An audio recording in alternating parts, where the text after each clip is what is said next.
మా ప్రింట్స్ ఆషాఢం sale flat 30-60% discount. ప్రతి 5,000 రూపాయల కొనుగోలుపై ఒక చీర ఉచితం.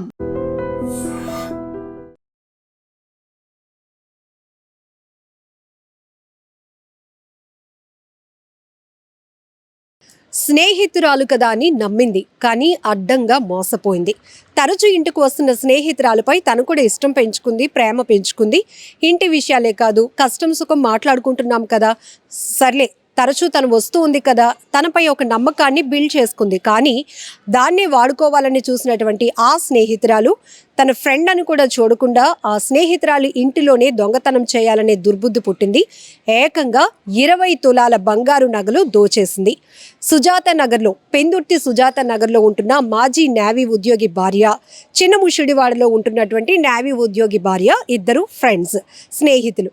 తరచుగా ఈ సుజాత నగర్లో ఉంటున్నటువంటి మహిళ ఇంటికి ఈ చిన్నముషిడివాడకు చెందినటువంటి నేవీ ఉద్యోగి భార్య వస్తూ ఉంటుంది. సరే, ఇద్దరి మధ్య ఫ్రెండ్షిప్ బాగా పెరిగింది. అవి మాట్లాడుకోవడం, ఇవి మాట్లాడుకోవడం, ఇంటి విషయాలు చెప్పుకోవడం, కష్ట సుఖాలు పంచుకోవడం, ఇదంతా మనం చేస్తూనే ఉంటాం.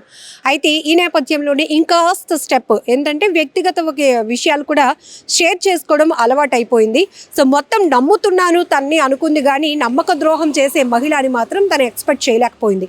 అయితే తన ఇంట్లో ఒక్కసారిగా బీరువా తెరిచి చూసేటప్పటికి తను 20 తులాల బంగారు నగలు మాయమయ్యాయి.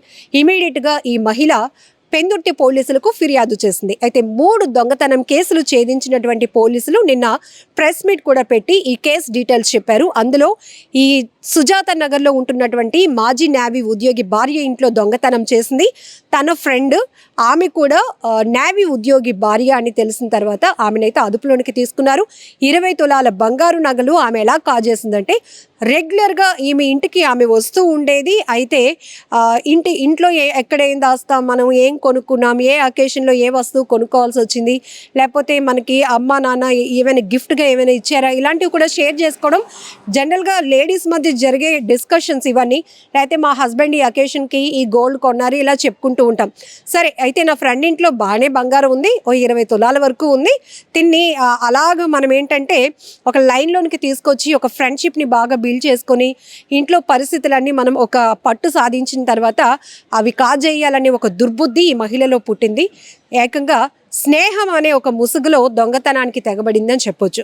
సో ఇప్పుడు ఈ కేసు ఒకటైతే, ఇంకొకటి ఆటోలో 50,000 దొంగతనం చేసినటువంటి ఒక వ్యక్తిని మరొక ప్రాంతంలో పెందుర్తి పోలీస్ స్టేషన్ లిమిట్లోనే బైక్ దొంగతనం చేసినటువంటి మరొక ఇద్దరిని కూడా పెందుర్తి పోలీసులు అరెస్ట్ చేశారు. వారి నుంచి 20 తులాల బంగారం ఈ కేసులో, అలానే 50,000 నగదు, ఒక బైక్ను కూడా స్వాధీనం చేసుకున్నారు. ఇక్కడ ఈ పర్టికులర్ కేసులో చూస్తే ఇద్దరు ఫ్రెండ్స్, ఇద్దరు కూడా వెల్ సెటిల్డ్.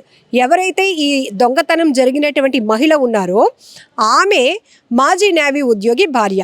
దొంగతనం చేసినటువంటి ఈ స్నేహితురాలు ముసుగులో, స్నేహం ముసుగులో దొంగతనం చేసిన ఆమె కూడా ఒక నేవీ ఉద్యోగి భార్య. అంటే నేవీలో ఉద్యోగం అంటే కొంత సెటిల్గానే ఉంటారు, ఒక మంచి డిసిప్లిన్ కూడా ఉండాలి.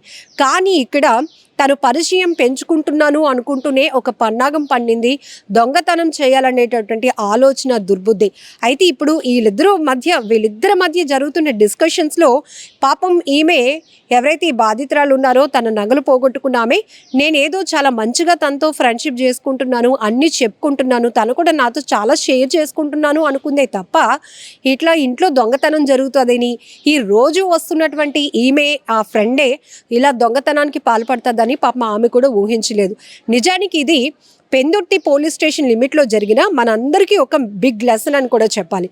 మనం కొన్ని చోట్ల చూస్తాం, ఎందుకంటే దొంగతనాలు జరిగే ప్రదేశాలు కావచ్చు, దొంగతనం జరిగే విధానాలు కూడా చూస్తే బాగా దానిపైన గ్రిప్ ఉన్న వాళ్ళైతేనే ఇమీడియట్గా చాకచక్యంగా దొంగతనాలకు తెగబడగలుగుతారు. ఎందుకంటే వాళ్ళకి మన ఇంట్లో ఉన్న ప్రతి మూమెంట్ తెలుస్తుంది. మనం డబ్బులు కానీ విలువైన వస్తువులు ఎక్కడ దాచిపెడతాము, ఈజీగా వాటిని ఎలా కొట్టేయచ్చు అనేది మనం ఎవరికైతే ఎక్కువగా నమ్మి ఇన్ఫర్మేషన్ షేర్ చేసుకుంటామో వాళ్ళకి అది ఈజీ అవుతుంది. సో ఇక్కడ కూడా ఒక మహిళ ఇంకొక మహిళ ఇంట్లో 20 తులాల బంగారం కాజేసిందంటే ఈమెమి ప్రొఫెషనల్ దొంగ కూడా కాదు. కానీ అక్కడ కేవలం స్నేహం ముసుగులో ఆమె అంత ఫ్రెండ్షిప్తో అంత నమ్మకాన్ని బిల్డ్ చేసుకుంది కాబట్టి, అంత చొరవ తీసుకుంది కాబట్టి, వాళ్ళు లేని టైంలో ఇంట్లో ఉన్న బీరువాలో దాచిపెట్టున్న 20 తులాల నగలను దోచుకెళ్ళింది. సో ఇక్కడ మనం కూడా చాలా జాగ్రత్తగా ఉండాల్సిన అవసరం ఉంది. సో ప్రాంతం ఏదైనా కావచ్చు, దొంగలు ఎలాంటి టెక్నాలజీ వాడినా పక్కన పెడితే, ఇక్కడ ఇంటి గుట్టు మనం ఎవరి చేతిలో పెడుతున్నాం, ఇంట్లో వ్యక్తిగత విషయాలు మనం ఎవరికి చెప్తున్నాం, అది చెప్పడం వల్ల మళ్ళీ మనకి ఏదైనా ఇబ్బంది కలుగుతుందా, ఇది బేసిక్ నాలెడ్జ్ మనం తెలుసుకోవాల్సిన అవసరం కూడా ఉంది. కొన్ని చోట్ల కుటుంబ సభ్యులే ఒకరికి తెలియకుండా ఒకరు వస్తువుల్ని కాజేయటం కానీ ఇలాంటివి మనం చూస్తూ ఉంటాం. అది పోలీసుల వరకు వెళ్ళినాక ఎంక్వైరీ చేసిన తర్వాత అప్పుడు తెలుస్తూ ఉంటుంది. ఇప్పుడు సీసీటీవీలు వచ్చాయి కాబట్టి కొంత ఎవిడెన్స్గా అవి పనికొస్తున్నాయి కాబట్టి ఇలాంటి దొంగతనం కేసులు, ప్రాపర్టీ లాస్ కేసులు అయితే ఇమీడియట్గా ట్రేస్ అవుట్ చేయగలుగుతున్నారు. సో ఇక్కడ మనం ఈ స్నేహితురాలు ఇంట్లో మరొక స్నేహితురాలు దొంగతనం చేసిన కేసు అంటే కొంతవరకు షాక్ అయ్యి కదా, ఆమె కూడా విస్తుపోయి ఉంటుంది. ముందు నగలు పోయాయి అనేది ఎంత బాధ కలిగిస్తుందో, నమ్మిన వ్యక్తే, నమ్మినటువంటి స్నేహితురాలే తన నగలు దోచుకెళ్ళిందా, తనకి నా బాధ అర్థం కాలేదా, తనకి నా మీద ఇష్టం అంటే ఇలా మోసం చేయడమా అని ఆమె కూడా ఒకంత షాక్ అయినటువంటి పరిస్థితి. సో ఈ కేసు నుంచి కూడా మనం నాలెడ్జ్ పెంచుకోవాలి. కొన్ని షేర్ చేసుకునేవి ఉంటాయి, కొన్ని మాత్రం అస్సలు షేర్ చేసుకోకూడదు. అంటే ఈ కేసు ఒక బిగ్ ఎగ్జాంపుల్ అని చెప్పొచ్చు. ఎందుకంటే ఎవరైనా మన డెవలప్మెంట్ చూసి మనల్ని అప్రిషియేట్ చేస్తారన్నది పక్కన పెడితే, మన అభివృద్ధి చూసి కొంతమందికి కళ్ళు కుట్టుకోవడం అని పెద్దవాళ్ళు చెప్తూ ఉంటారు కదా, ప్రతి దానికి ఒక లిమిట్ అంటూ ఉండాలి అని చెప్పి. అలానే మనం ఇక్కడ ఫ్రెండ్షిప్ని అయితే తప్పు పట్టడం లేదు, కానీ ఈ ముసుగులో కూడా, మంచి ముసుగులో కూడా దుర్బుద్ధి కలిగిన వాళ్ళు ఉంటారు అని చెప్పడానికి ఈ కేసు కూడా ఒక ఎగ్జాంపుల్. సో ఇప్పుడు ఈ దొంగతనం కేసుకు సంబంధించి మీ అభిప్రాయం ఏంటో కూడా కామెంట్ బాక్స్లో మెన్షన్ చేయండి. పెందుర్తి పోలీస్ స్టేషన్లో జరిగినటువంటి 3 నేరాల్లో ప్రాపర్టీని రికవరీ చేసి ప్రెస్ మీట్ ఉద్దేశం అది.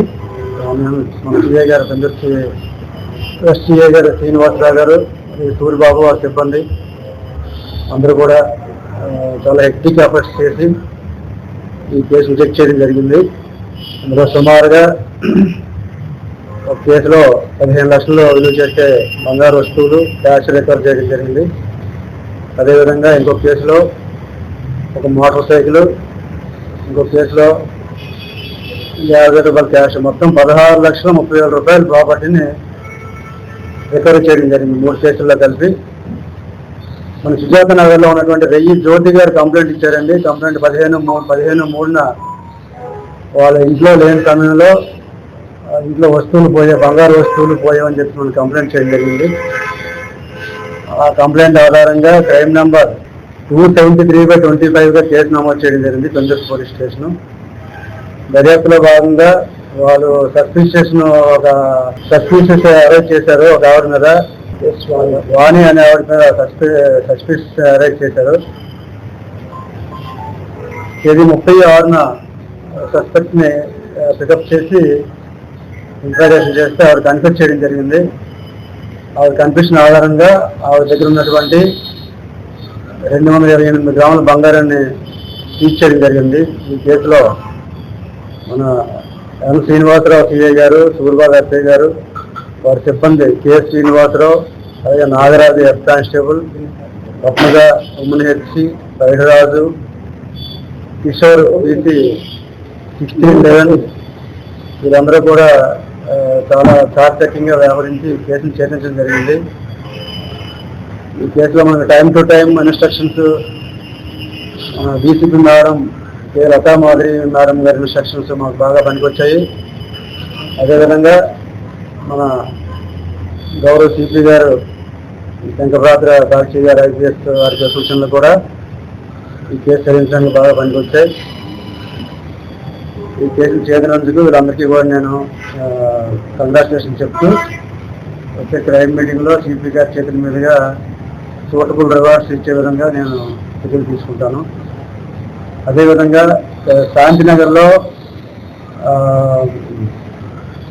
23/5న ఒక ఫిర్యాదైనటువంటి జయేశ్వరి ఆటోలో ప్రయాణిస్తుండగా ఆటో హ్యాండ్ జిప్ ఓపెన్ చేసేసి అన్నోన్ అఫెండర్స్ బ్యాగ్లో ఉన్నటువంటి 50,000 రూపాయలు దొంగలించడం జరిగింది.